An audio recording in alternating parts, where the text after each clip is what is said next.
We'll get this meeting started.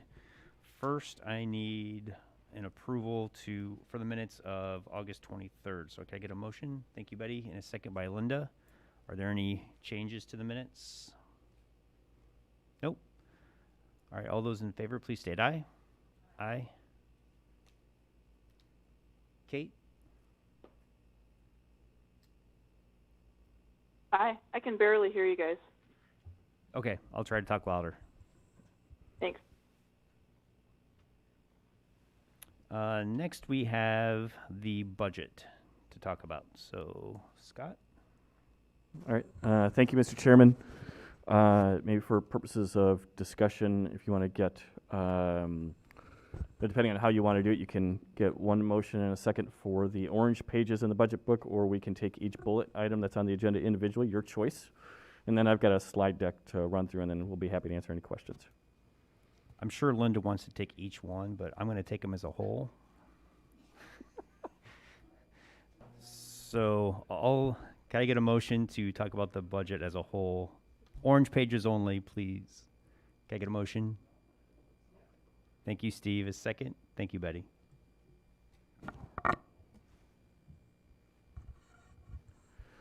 All right.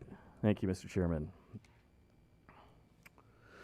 So format of this slide deck should look pretty familiar to those of you that have been through this process before. We'll walk through a handful of these to kind of give a high-level overview of the recommended budget that is before you today, and then a high level of the entire county budget. So first up, across all funds, the recommended budget for the entire book that's in front of you has $118.58 million in revenues or sources, and $121.88 million in expenditures or uses. Yes, there is a difference between those two. The difference is a planned use of fund balance. Two anecdotal examples of that is, first, we've been saving for quite some time for the new finance software. You awarded a contract earlier this year for that, and so we will spend down those reserves that we built up for that project over the course of multiple years, starting in FY22. Another example is Amy in the Highway Department, which is under the Infrastructure Committee, has a series of road projects that are coming up this year that, again, we've been saving for, building up that fund balance expressly for that purpose. And then the recommendation is to appropriate those built-up reserves for that purpose. Next, just a high-level summary of the property taxes for what's recommended in payable 22. Start with two key points. The first being that we recommend to keep the tax rate flat at 82.41 pennies per $100 of equalized assessed value. Second, the supervisor of assessments is recommending a conservative increase in that equalized assessed value, or our tax base, of 1.1% over the current year. How is the property tax levy, how's that 82.41 pennies divided?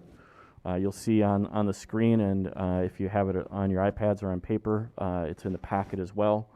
The various shades of blue are the operating funds, the largest being the general fund, which is 24% of the total, and that's $6.68 million in property taxes. And then the green shaded pie wedges, which are our pension-related obligations, including IMRF and FICA. A couple of notable changes for you in terms of property taxes this year, or for next year as recommended.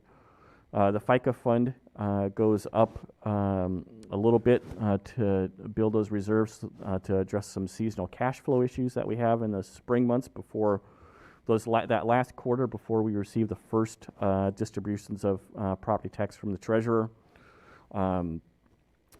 Risk management fund also goes up as to reflect the recommendations from a study from Bellwether that we had done. That study looked at how we fund and pay for risk management services, which we could talk a little bit about more in the risk management fund later on the agenda if you so choose. Otherwise, it's basically workman's compensation, liability, and unemployment claims are the three buckets that are in the risk management fund. To offset those two increases, the general fund portion of the total levy is decreased, roughly the same amount that the risk fund is going up. And next year, because we've paid off some short-term debt this year that we had previously issued, next year we will not need to levy for the debt service fund, which you would typically see as a red-colored pie wedge in this chart. So that is 0 this year, and that roughly is about the same as what we're moving to FICA. The other minor change, which is about $50,000 in property taxes, is for the U of I extension. We take them back to just a shade under $113,000, which is where they historically have been since the voters approved that referendum, with the exception of last year. So specific to your committee and the oversight that you have, there's $26.41 million in revenues and $26.53 million in expenditures across the various funds that have oversight to you. That includes PCAPS, IMRF, FICA, IT services, the Criminal Justice Information System Fund, which is a capital project fund, Employee Health, Risk Management, and the ERP Fund, which is a new fund to account specifically for that finance software project. As it relates to the entire organization, you have those revenues correspond to 22% of the total revenues and 22% of the expenditures. So your oversight is roughly 22%. General fund budget is recommended as balanced at $47,185,000 and change, almost $186,000. Various sources and uses that you can see here. The largest revenue source is intergovernmental revenues. That's where we account for and deposit income tax, all of the various sales and use taxes, and then the general fund's share of PPRT, and then any salary reimbursements tied to positions that are in the general fund. Those all get booked into that intergovernmental revenue bar. On the expenditure side, our largest expense in the general fund are personnel services. That's wages and benefits, and that's just a shade under $32 million. And then in terms of what the committee's oversight of in the general fund, it really is just PCAPS. PCAPS is the only general fund department that is under your purview, and they are roughly 3% of the revenues and 3% of the expenditures related to the general fund, totaling roughly $1.5 million in revenues and almost $1.4 million in expenditures. So high level, that's the budget, Mr. Chairman. The team and I are happy to answer any questions you might have about any of the various components of the county operations budget. All right, thank you. Does anybody have any questions specifically right now? This is Kate. I have a question. Okay, Kate. I can see the staffing. So I'm looking at the orange pages, number 4 and 5. I can see that there were about 16 positions added to this committee, but it looks like that was because we moved PCAPS to this committee. But my question is, when you look at page 4 for personnel costs, it looks like they're going down by about $1.9 million. I was just wondering why the decrease if our personnel count is going up. Great question, Kate. So a lot of that has to deal, so FICA and IMRF expenditures are included in that, and so We have a smaller workforce, even though that workforce wages are going up, but the smaller workforce does result in less wages. Less wages results in less in what we have to pay for pensions to IMRF. Plus, IMRF had a good year in the stock market last year, and so the rate to IMRF went down. So that's part of it. Part of it also is a function of expenditures in whether it be employee health or risk management. So those employee health expenditures are in there too. We'll talk about that, I'm sure, when we get to the resolutions in terms of what health insurance is going to be from a premium standpoint next year. But at a high level, that's what it's attributed to. It's not exclusively salaries. It's all the other fringes and pension-related costs that are associated with it. And in your committee, because you've got IMRF, FICA, employee health, and risk management, you've got significant personnel-related expenditures that really are not wages.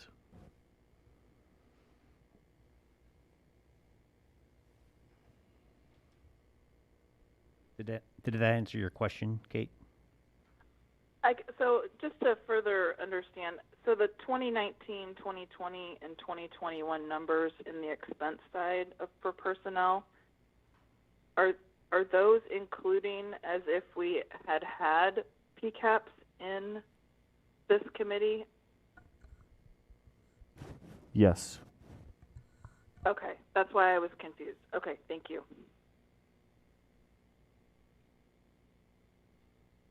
Okay, Linda?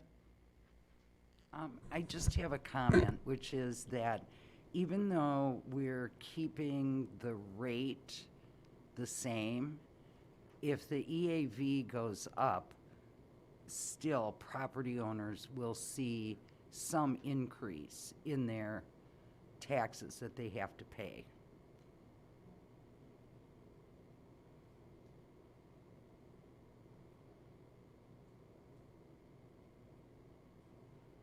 Correct. But it's probably going to be minimal this year since it's an average of 4 years, correct? Right. So the estimated property tax revenue attributed to the growth in the tax base, or the EAV, is roughly $300,000. So on a $150,000 house, it's roughly $3. But I guess the point I would make is, as housing seems to be appreciating much more rapidly in Peoria County than I've seen, just from the sales that I've seen in the paper, at some point we need to always recognize that if the house goes up 5%, 7%, 10%, even if the rate stays the same, the taxes do not stay the same. Agreed.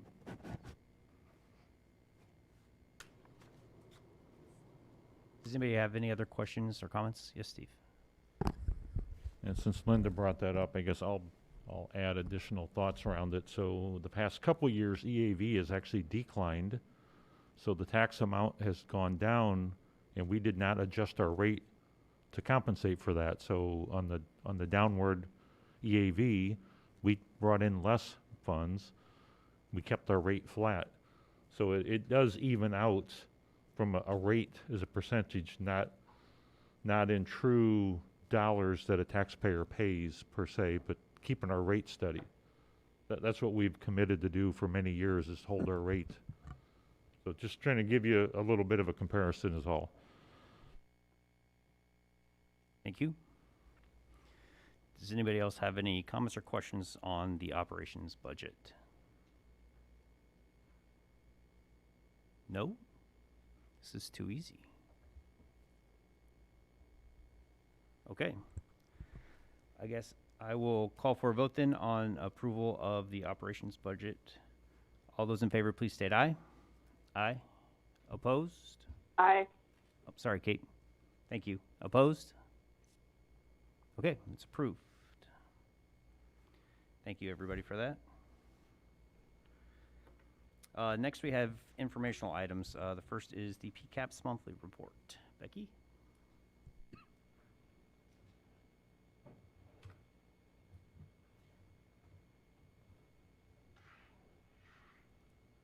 All right. I don't have anything to add this month, but I'm happy to entertain any questions. No new grants? No new grants this month. Wow. Okay. All right. Next month.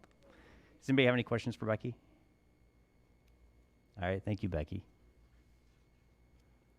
Next is our workforce report. Scott? Thank you, Mr. Chairman.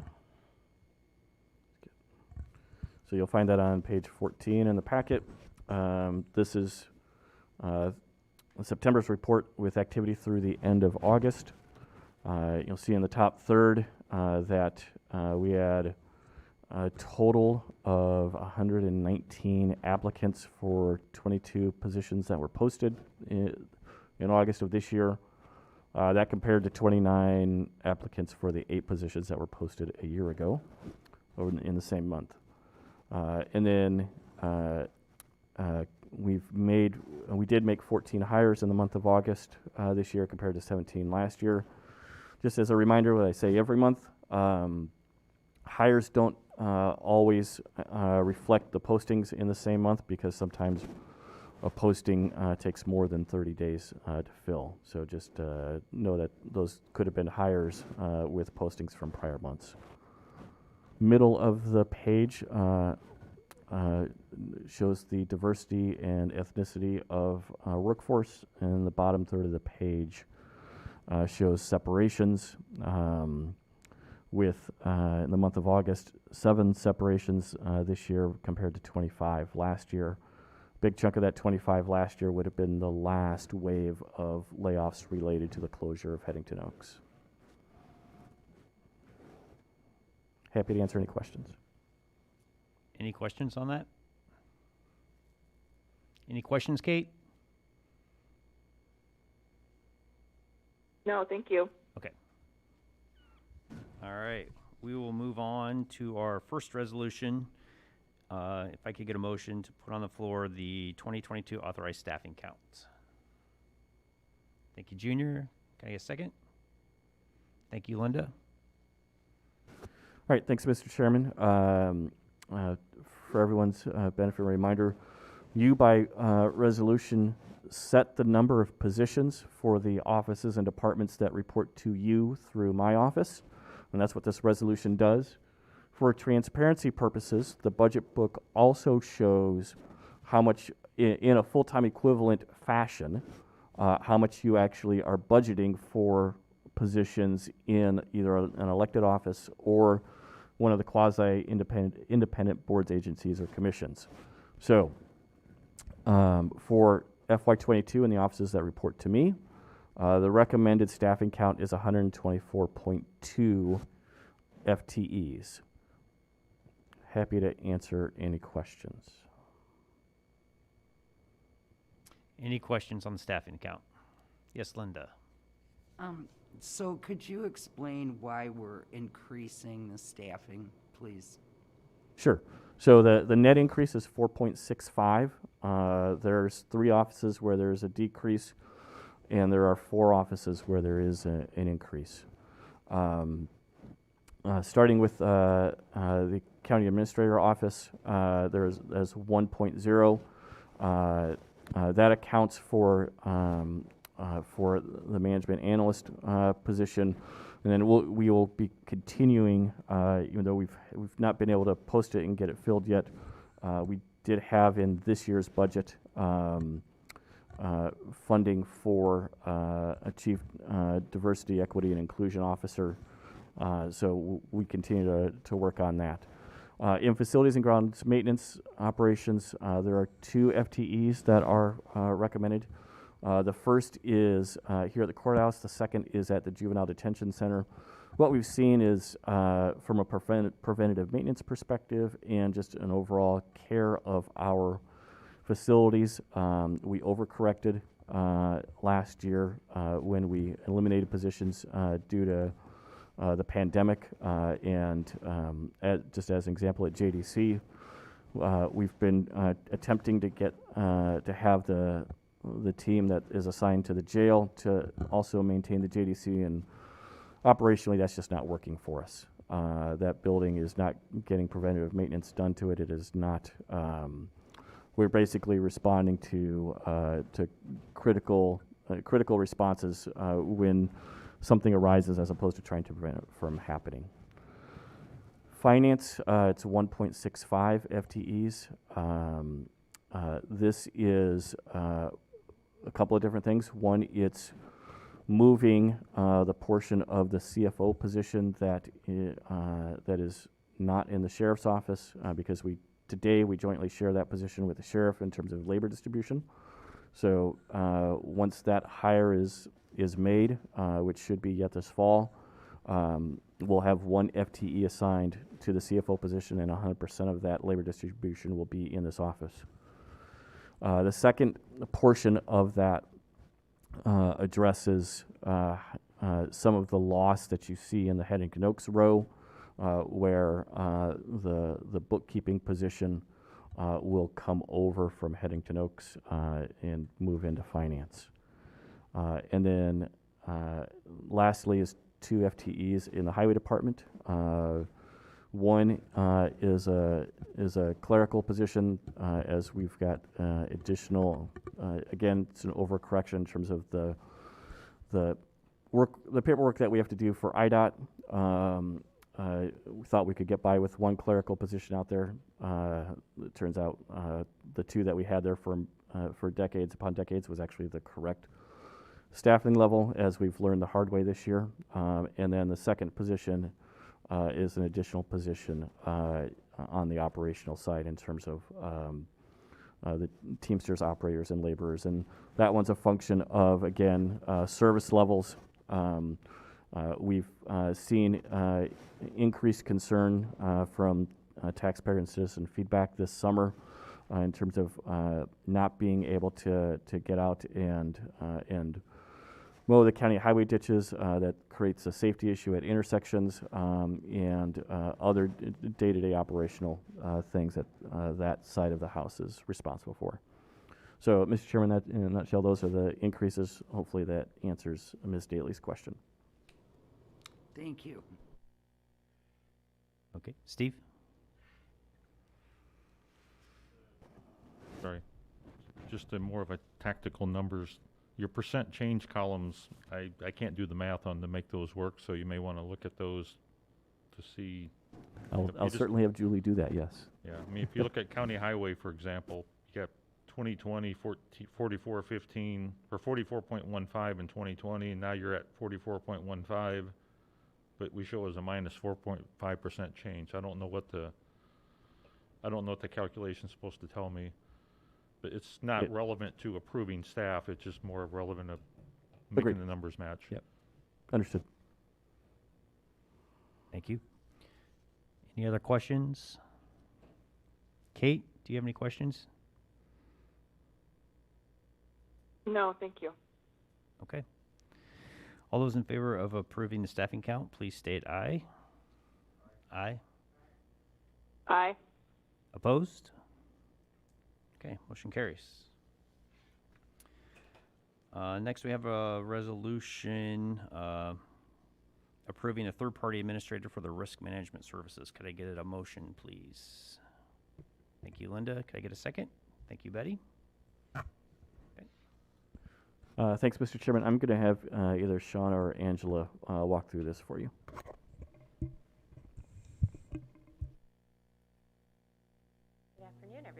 Good afternoon, everybody.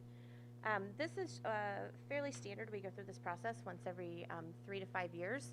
Our current contract with Gallagher Bassett for our third-party administrative services, or TPA, expires December 31st of this year.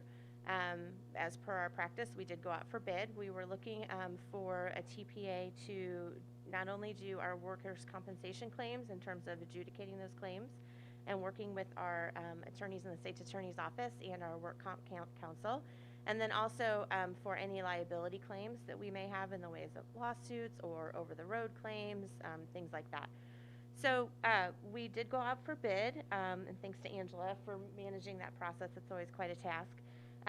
We had 3 firms submit a proposal, And in reviewing the proposals, we looked at a number of different factors. We look at financial, customer service, how long they've been in business, a whole number of different things. And we are recommending that we stay with Gallagher Bassett for 3 to 5 years. So we're going to ask for approval to do a 3-year agreement with the option to renew in years 4 and 5. I'm happy to answer any questions anybody might have. Does anybody have any questions regarding this? No? Kate? No, thanks. Did you hear everything okay, Kate? I'm reading along. Okay. I'll talk up. Okay, all those in favor of approving this resolution, please state aye. Aye. Opposed? Aye. Sorry, Kate. Opposed? Okay, motion carries. Our final resolution is setting the 2022 health insurance premiums. Could I get a motion to put this on the floor, please? Junior, thank you. Could I get a second? Betty, thank you. Okay, Shauna? This is our annual resolution, excuse me, I forgot that word for a minute. Our annual resolution that we bring forward to set the health plan premiums for the following calendar year and fiscal year. So these will be the premiums that would go into effect on January 1 of 2022 through December 31st of 2022. You'll recall a couple years ago, we did go out for bid for the health plan contracts and services. We are self-funded. And so with that, then the county board sets the premiums to go along with the, to correspond to the expenses and keep the fund solvent. When we went out for bid, we did a number of plan design changes at that time in an effort to kind of bring our costs back under control within the employee health fund. And so with that, we had said at that time that, we really had 2 different issues we needed to address. We needed to get our expenditures under control, and we needed to take a look at how our premiums were structured to make sure that we were adequately pricing the plan in a way that covered our expenses so that we remain solvent in the coming years. So we accomplished phase 1, which was the expense allocation, and in the budget that was before you this afternoon, you'll see that we have been able to fairly reasonably get those costs under control for the time being, so we're happy about that. But the second component of that was to look at our premium tiers. And so Scott and Angela and I and our team, we went out and looked, we worked with our health plan consultant, and we engaged an actuarial analysis through Nyhart, who came in and really looked at all of our expenses, the pricing of our plan, and what should those premiums look like. And so what we found was that our premium structure needed to be realigned.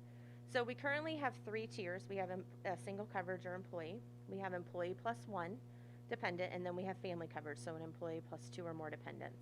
And what we found was that the employee plus 1 and the employee plus 1 and the family coverage were not, the unit cost was not adequately spread out in order to adequately account for the family coverage component of that. So we had to go in and restructure the separation between the 3 different tiers. And so in doing that, what that did was it basically went in and realigned the unit costs for those. So we look at everything on a unit cost basis. So that's the employee plus the employer share the premium. So for example, for every $1 the employee spends, the employer spends 3, and those come out of the departmental budgets. And so in the past, we've come to you and said, okay, we need to do a flat, 5% or 10% across the board premium increase. But this year, because we went in and had to kind of restructure the unit costs within those tiers, it's not a flat increase. It depends on which plan the employees are on. So in your packet, between the agenda briefing and the resolution is a chart that shows, and I'll kind of walk through, on the far left in the gray column, that's the current monthly premiums that employees have. You'll recall we have 3 plans. We have the PPO plan, which has a $2,000 deductible. We have the qualified high deductible plan, which also has a $2,000 deductible but has the health savings account tied to it. And then we have our IMRF retiree plan, and only retirees can be on that plan. And you'll see the employer does not contribute anything because the employees pay that full unit cost. So then the next column, which is in blue, is the proposed monthly premium. So for example, you can see that On the PPO chart under employee, the unit cost currently is $1,150.83. That unit cost is going to go up to $1,173.85. And then the employee of that unit cost will pay $235, and the employer will pay just over $939. And so if you look, that's not that much of an increase. If you look at annually, that ends up being only $55 for the employee. And that's because the single tier for employee coverage was adequately priced according to the actuarial study. Where the differences come into play is when you look at employee plus one and family. And so, for example, in the blue column, if you go down like 4 lines, it'll say 26%. So we had to increase the unit cost for the PPO plan by an average of 26%, which basically meant about a 30% increase for employees and about a 25% increase for the employer. We then wanted to say, okay, we wanted to break it out by, that's what it is per month. So what is that increase annually, and then also per pay period? Because health plan premiums are deducted twice per month with the 2 paychecks. So, and then the far column shows what the actual percentage increase is by each of those tiers. So you'll see employee single coverage is only going up 2%, but employee plus one will go up 15%, and employee family coverage under the PPO plan will go up 74% with the premiums that we're laying out. And so again, this is to make sure that the cost for family coverage for those claims, they went in and they looked at all of our claims and what our average costs are for claims. And so this is to have the premiums adequately cover the expenses that we're seeing and have us be able to break even within the fund and not have to continue to use fund balance. So it is a large increase depending on which tier that you are in or the employees are in. But, you know, as Scott says, you know, we have a fiduciary responsibility to keep the health plan solvent, and this will enable us to be able to continue to do that.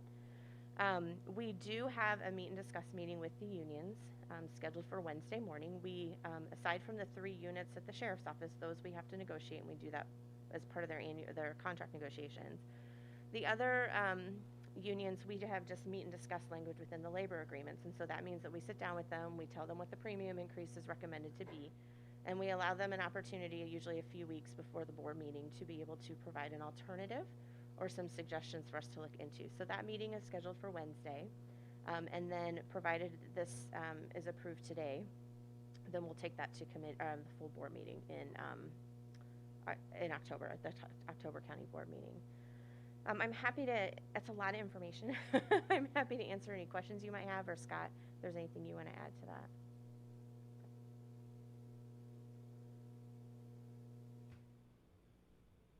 Does anybody have any questions?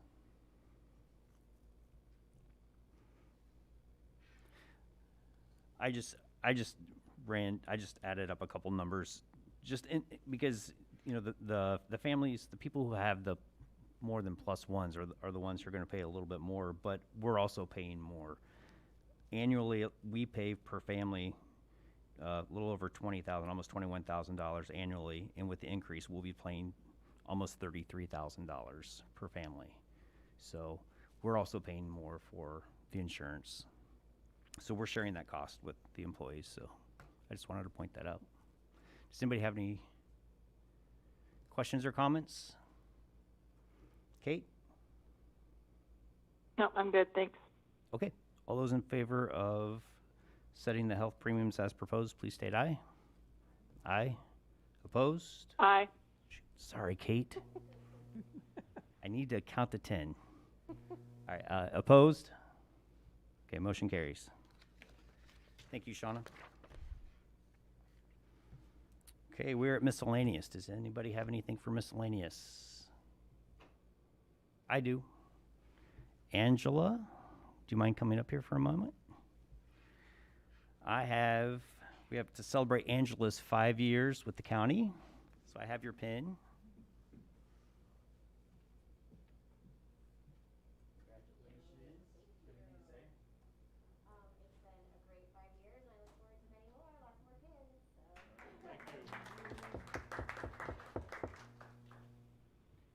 Angela's always great to work with when we're working numbers, especially for contracts. So I appreciate everything you put together to help explain things to me and to the committee. So thank you.